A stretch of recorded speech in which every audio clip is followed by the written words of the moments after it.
Hello, maayong hapon guys. Diya kita karon no sa usa sa bukirang barangay diri sa Cebu City. Ang barangay Sudlundos. Karon guys, nako ipakita nyo guys kining mga tanaman diri nga lapad kayo ba. Nanguryoso lang ko no nga medyo nindot man pud og view.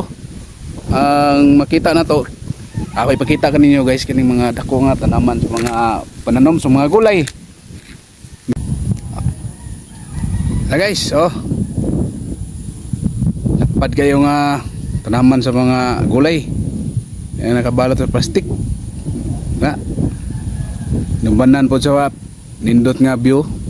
Makita na to na nga mga punto do nga daghang kayong mga tanom ng mga gulay.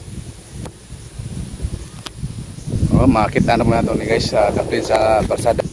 Pero guys, ako ipakita kanyo guys na sample ba sa mga ilang gulay no. Mga lamas. Nay, kita na to, ipakita na ko nyo. Daplir naman si kalsada. Makita na to. Aray. Na makita nyo sa akong luyo guys na. Lapad kayo nga tanuman sa sili.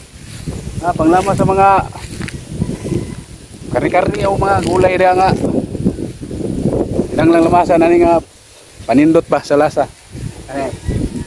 Napoy gi kuan guys ati pakita. Napoy mga kuan gi ilasan ning gisagulan og kuno. Tanom og pipino. Kanindot yan guys no, kung magkugi lang yun. Sili, so sinuga.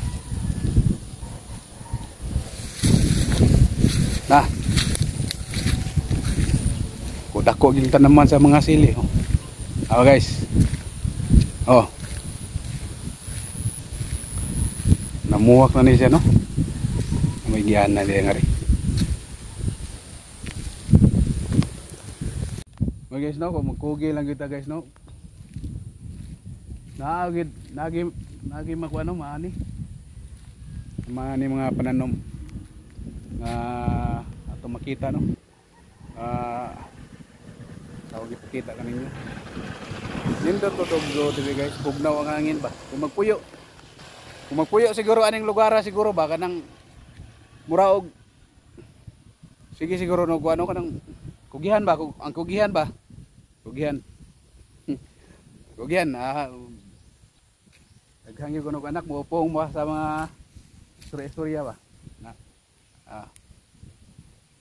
kita kayo mga kabukiran ba nga naagi makita na to ba nga kanang naagi mga lapak ba o agi gyud no, dili kay agi kung makita gyud nga naagi giugmad ba nga para sa mga pananom.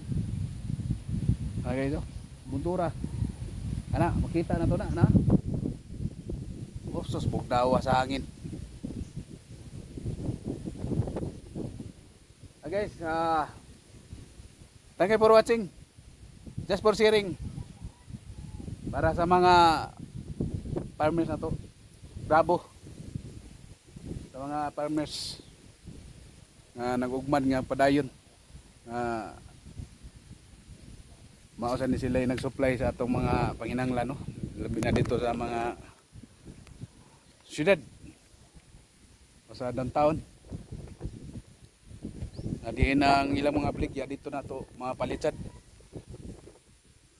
Thank you guys for watching.